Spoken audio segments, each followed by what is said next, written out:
Hi, my name is Wesley Lawton, and I am a Grief Support Services Manager with Hospice of Michigan, and I'm the facilitator of the Men Overcoming Loss Grief Support Group, specifically the one for partners and spouses. You've lost a partner or spouse for any grieving adult man, and that takes place on the third Tuesday of every month from 6 o'clock to 7:30 p.m., both in person at our Clinton Township office as well as online over Zoom. And would you'd be more than welcome to join us if that describes you and your situation. I am confident recommending it to any man who is grieving the loss of a partner or spouse. Um, get a lot of really good feedback from the guys who joined the group, and I hope that these videos are helpful to you, and that you get some strategies and insights that can help you cope with your grief journey more in a more healthy and effective way. But there's something about being in real time with other guys who are going through a similar type of journey of grief that is just really invaluable. And the interaction between those in the group is so effective. It's helpful to hear from other guys who are going through that similar experience to help you feel maybe less alone, or in some cases, maybe you feel less crazy, um, and certainly more seen and understood. So I invite you to join us. But this is a summary of the group that took place on September the 20th. And so I'm recording this on October 10th. We've got our next group a week from tomorrow. So it's a little bit of a later recording than I usually aim to do. But the group is still somewhat fresh in my mind. And I've got some notes about the overall topics that we talked about and that I wanted to address with you today. So we started the group with a little bit more of an educational time. So I did some teaching, which I haven't done in quite some time and don't usually do in the group. Usually it's more of kind of like an open time for sharing and supporting. But there's this strategy, this skill that I am very passionate about, and that just in the last few months I've become aware of how helpful it can be to anyone who is grieving. And it's a strategy for coping with stress, especially stress due to traumatic experiences that have happened in the past. But really, it's incredibly helpful for any kind of stress. In fact, I'm convinced that it is the most effective tool that any of us has at our disposal for coping with stress. And when I explain it to you, it can sound almost painfully simple and almost just way too obvious for it to be worth our time. At least that's how it sounded to me when I first heard about it. But again, through learning more about it, also even more so to putting it into practice myself through doing that, again, I'm just totally convinced that um, it is super helpful for dealing with stress. And I've tried it out with a handful of my individual bereaved clients and gotten really good feedback from them as well. So that's what kind of prompted me to share it with you here in this video and to share it with the guys in the group. So I'll be interested to hear about if it's had an impact on them this next group a week from tomorrow on the 18th of October. So to share this with you, I want to provide a little bit of a background on the nervous system, and that is basically our brains and our body's way of communicating back and forth. Our brain communicates based on what it perceives through our senses. It gets information and then it communicates to the rest of our body on how to respond to what it's perceiving. So I won't spend a whole lot of time on this because I want to stick with the most practical part, but it does help to understand to some degree why this is helpful, I think. So I'm going to share part of my screen here with you because I think this is a really helpful visual aid. So this might look a little bit overwhelming and information dense, but I'm going to explain it in I think, a very simple way. Our central nervous system can operate in three different states of arousal, or you might say with three different levels of stimulation. Our senses, a certain amounts of energy coming into our brain or being perceived by our brain. So I'm going to start here down at the lowest, and this is the ventral vagal part of our brain that is engaged. And this is the parasympathetic nervous system. Not sure if you can see my mouse, but the main part here is about our ventral vagal system. In fact, I apologize. Let me make sure that I'm sharing my entire screen here so that um, you can definitely see my mouse that way, because I think that'll be helpful. Okay, there we go. Okay, so again, ventral vagal and parasympathetic nervous system. So this is kind of the healthy default for most of us to be at most of the time, as long as we're not under any kind of threat. You don't really want to be chill and relaxed when there are actual threats to your safety going on.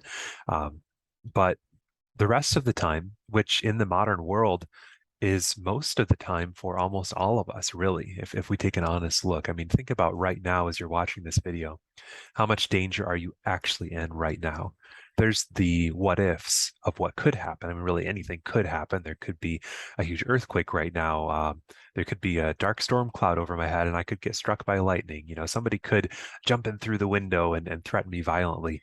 Those things are always there. There's always space for that stuff, but it doesn't make sense for us to live um, as if we're going to be responding to those kinds of threats all the time. That's just horrible for our health and not practical.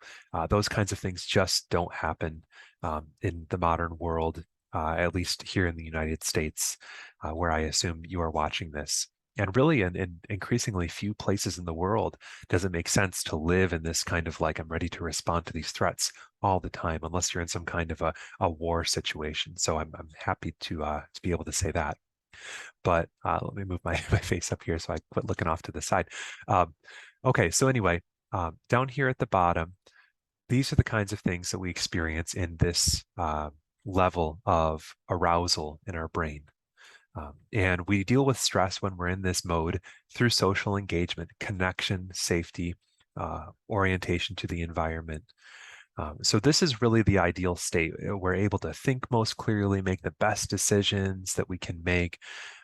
It takes the least amount of energy and wear and tear on our bodies.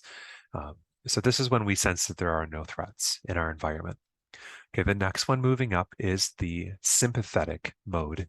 And this is as arousal increases. And so we think that there's a threat to our safety, perhaps our mental safety, but especially our physical safety, or the safety of somebody who we greatly care about. And that's important because we're talking about grief here. And so when the sympathetic nervous system is engaged, um, then that increases blood pressure and heart rate. Um, and it basically our brain tells our bodies to use more energy. Our muscles tense up. We are ready to respond to a threat. You might have heard this term before, fight or flight. And so it makes sense if you perceive that there's a threat, you're ready to either fend it off and you need an increase in energy and a hyper focus on what's right in front of you if you're going to be doing that, or flight if you perceive that it makes more sense to get out of dodge as opposed to approaching or confronting the threat. You want to just avoid it as much as possible. Again, your heart rate's going to increase. You're going to be ready to run and possibly hide or whatever you're going to be doing. And you're going to be hyper aware of, okay, what are all the things that could go wrong? I need to be able to respond to this now. You're in that mode. And you can get in this mode. It's not, I guess, just threats to safety, but also like something could go badly here for me. And just to be totally frank with you, I'm a little bit in this system right now because I'm recording this video for you, and I know that in the back of my mind it's going on. How is this going to be perceived? Am I coming across as communicating clearly and professionally? And I'm aware of some of the background noise here. I'm working at home, and so is that being picked up by my microphone? I mean, all this stuff is going on in the back of my mind, and so I'm in a little bit of a heightened state of arousal here. I'm probably maybe in the lower area of this chart, you might say. And then up at the top here, to continue moving through this quickly, is the dorsal vagal part of the brain being engaged. And you'll see over here, we've actually gone back to parasympathetic. And so our even though the arousal is really extreme, our heart rate and our breathing and our muscle tension are actually going back down. So we get into this mode as you can see here, this is when I can respond to this threat either by flying or fighting. But this is I can't respond to this threat. So we get into this mode when we feel helpless, even though there's a strong perceived threat of some kind. You think about, I think the most clear example would be if you're in a car collision and your vehicle has flipped upside down and you're in your seatbelt and maybe, hopefully not, this is all hypothetical, of course, but maybe there's fire or you just know that you're injured, maybe you've cut or broken something badly. Okay, but you can't do anything because you're trapped. Maybe you've had a concussion or something, but you can't respond to the threat in that moment. And so when this happens, you dissociate or you have sort of an out of body experience. Your sense of time and space gets a little bit warped. People who go through these things, and I hope you can't identify with this, but there's a good chance maybe you can. It seems like it happened in slow motion, is what people often described. So you can see some of these words here: numbness, shut down, hopelessness, and really people who go through these types of traumatic experiences, almost with 100% consistency, they say, I felt like I was going to die. Okay, so this is very serious. And again, unfortunately, a great many people go through these kinds of experiences. So this is where trauma happens. And so I think that this chart lays it out pretty clearly.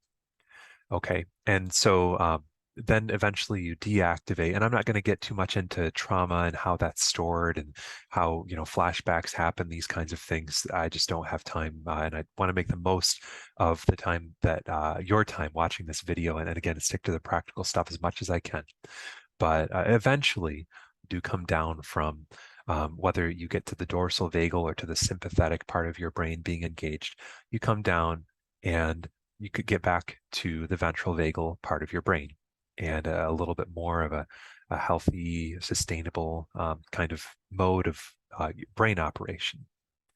So what can happen, and I'll leave this up just a little bit longer, what can happen is that we have these traumatic or overwhelming experiences, or perhaps even some sympathetic experiences where we didn't quite feel helpless, but they still stuck with us and they need to be processed. We have these experiences, and then in our daily life, where, as I described, we're very safe almost all the time, in some cases, most days, all the time, we encounter these triggers of things that have happened in the past, things that come up that we see, that we smell, that we hear, that we taste, that we feel, that something that somebody says perhaps, or a similar kind of environment, and it makes our brain go back to that extremely stressful experience.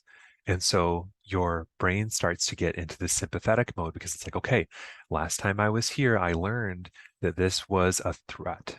This was a dangerous kind of environment to be in. So I'm just going to start kicking it into gear and getting ready to fight or flight. And your muscles start to tense up, your heart rate increases.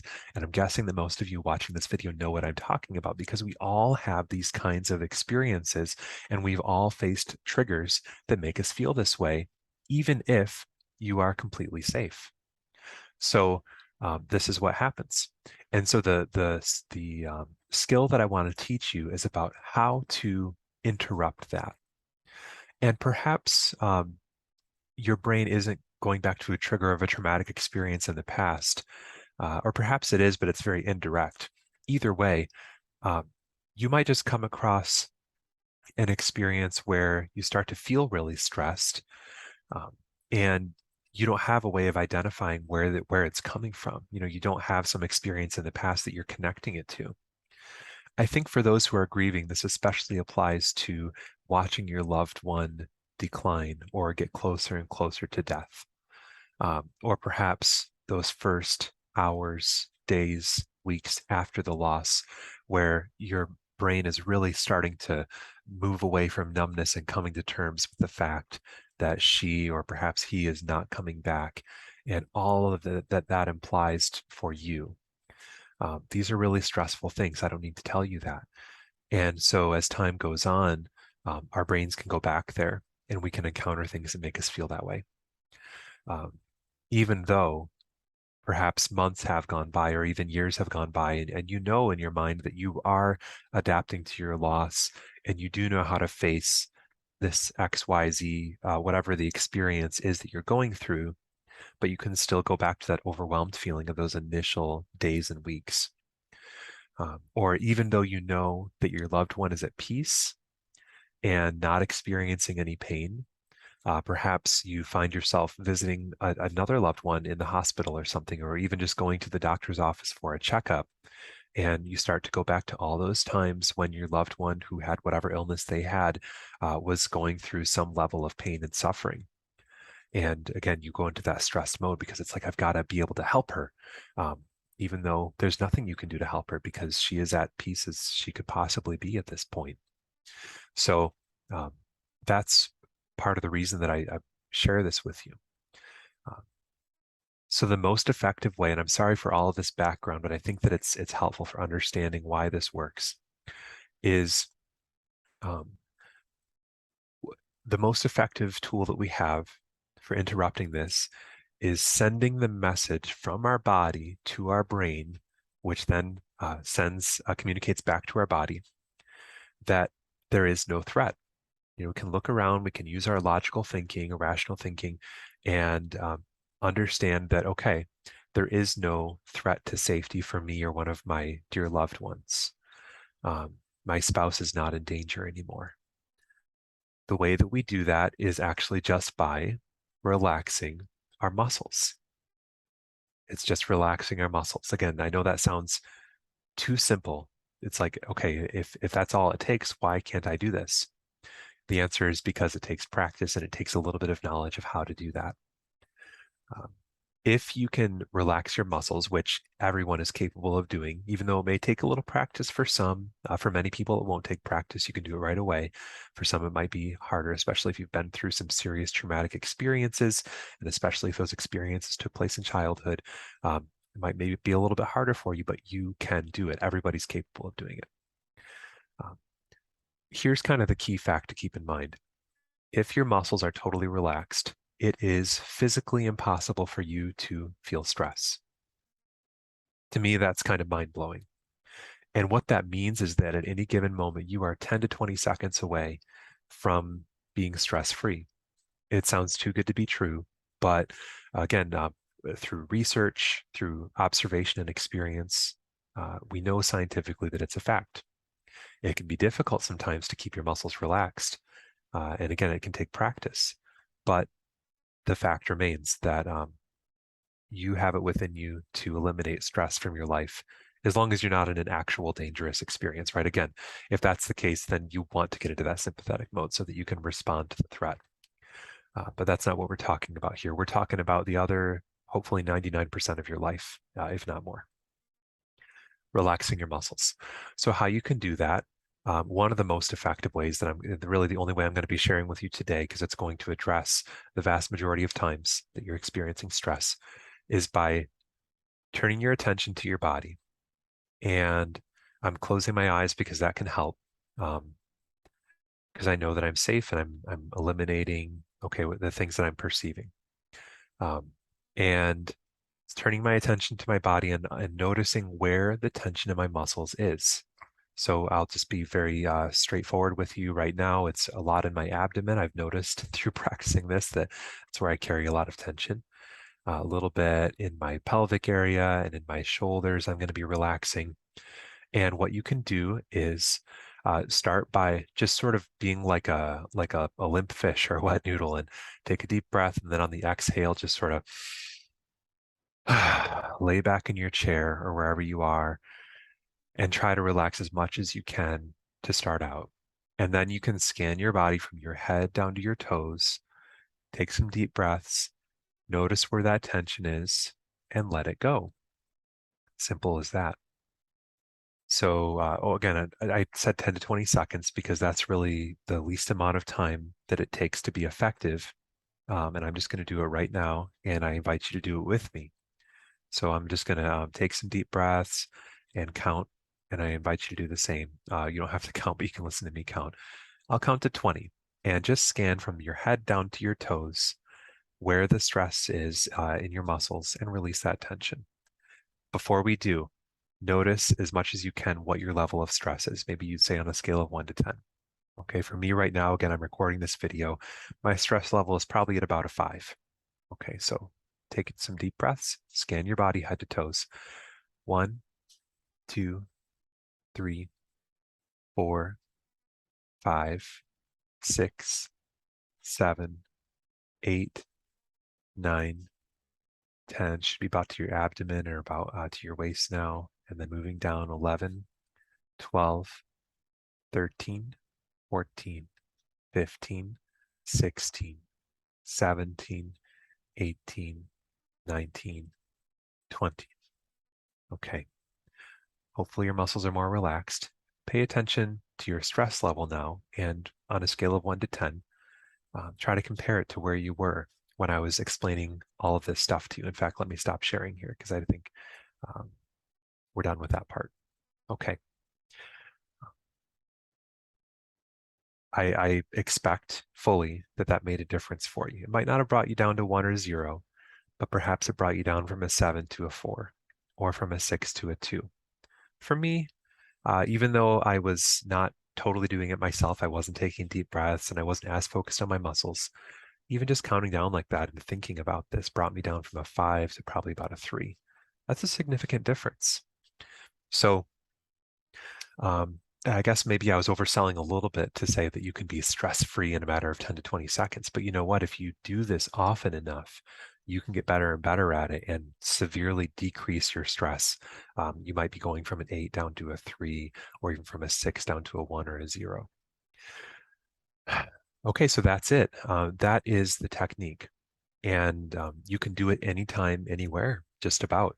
Very powerful. And I encourage you to use it, especially when you are encountering things that remind you of your loss or of your traumatic caregiving experiences.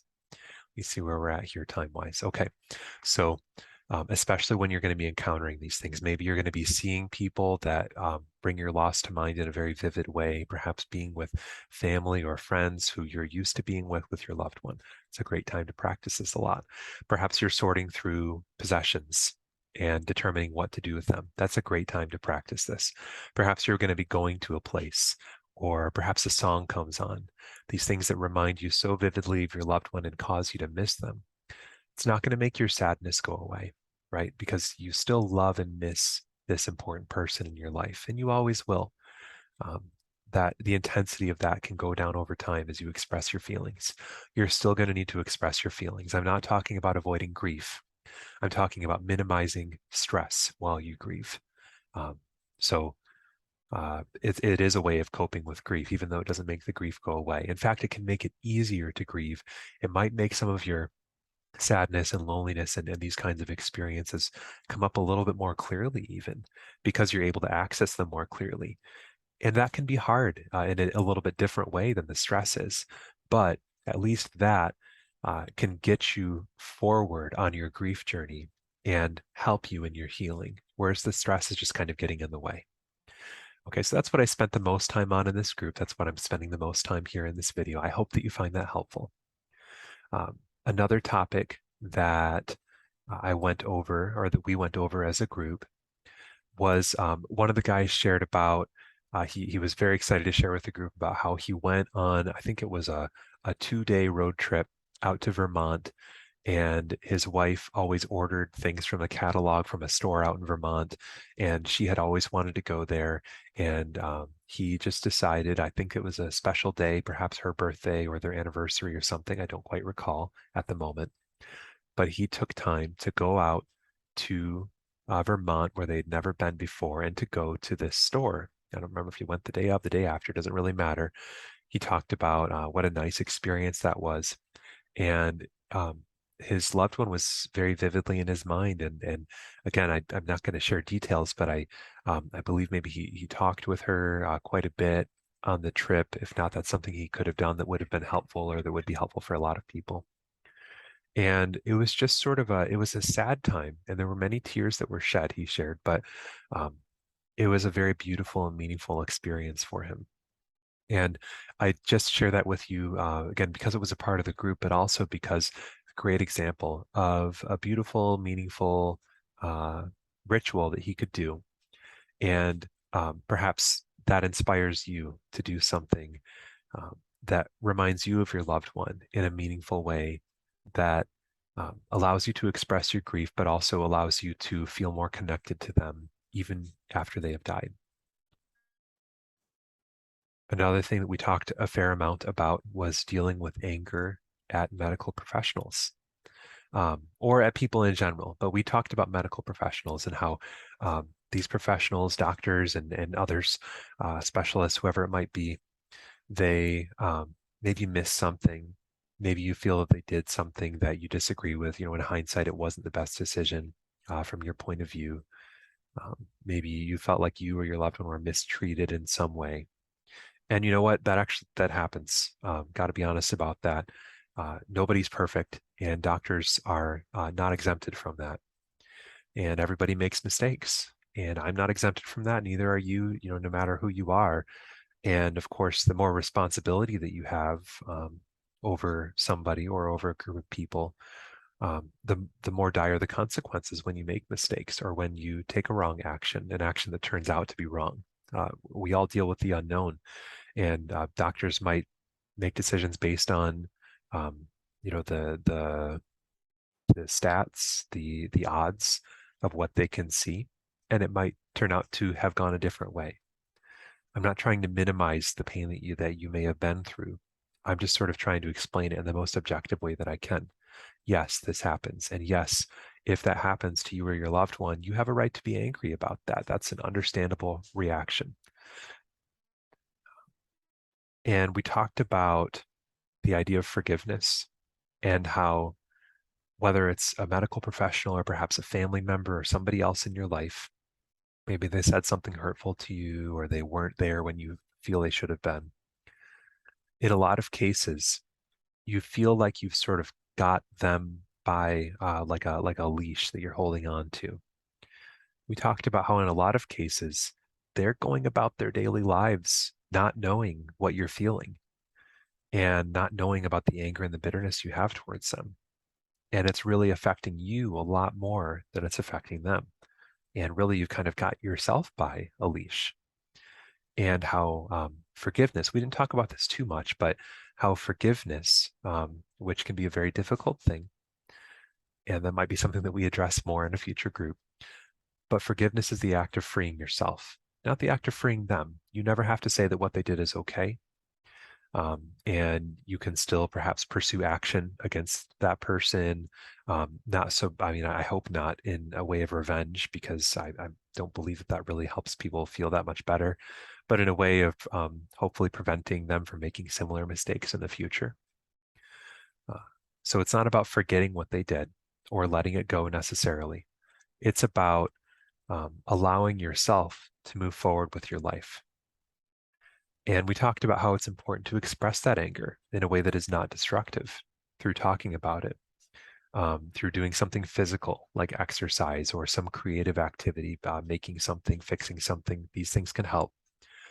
And finally, we touched on how anger can be a masking emotion and how there might be other feelings underneath that need to be explored and expressed. Excuse me, I need to cough here.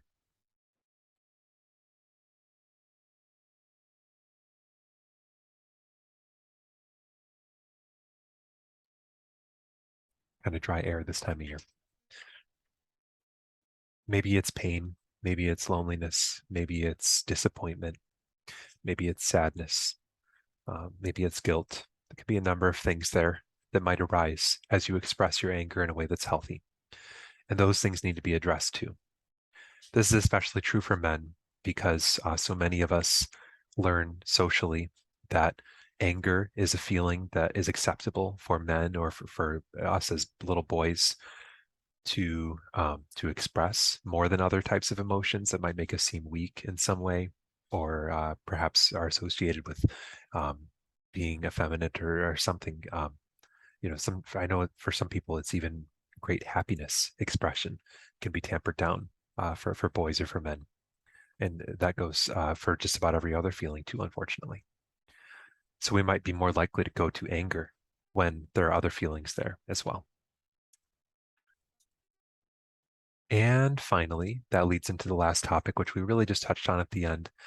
But this connects to the discussion about expressing feelings and also to the stress thing, because I mentioned how as I'm learning and growing as a mental health professional, especially in the area of grief, I have learned that what I have sometimes told people, that expressing tears and sadness and these other difficult types of reactions to your grief are always a positive thing and a helpful thing.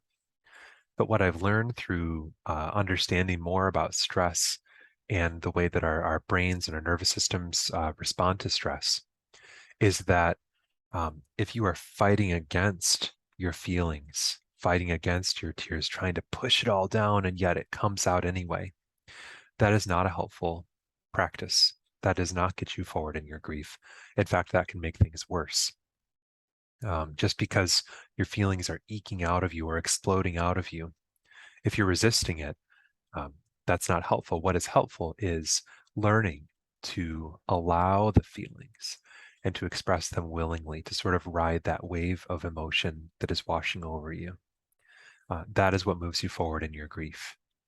You think about if you're fighting against it or trying to repress it, your mind and your body are perceiving that that's a threat, right? So that adds to stress.